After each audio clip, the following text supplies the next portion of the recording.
Hey guys, welcome back to our channel. In this tech tutorial video, we're going to teach you step by step how you can replace text and words in your Word document really quickly. So let us get started right away. Open your Word document, and all you will need to do, guys, is simply click on this button here at the top, replace. If you can find it, simply head over to the Home tab here in the top left, and the replace button should be right below the find button here.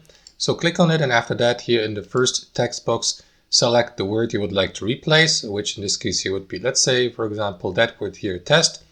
And below, enter the word you would like to use for the replacing. Like, I don't know, let me go with a series of numbers like 4, 3, 2, 1. And confirm by clicking on replace all to replace all entries from that text box with that replacement here. And there you go. As you can see, the replacement has been successfully applied with 108 times. And that's basically it, guys. That's how we do it. Thanks for watching. I hope you enjoyed this video, and we'll see you next time on our channel.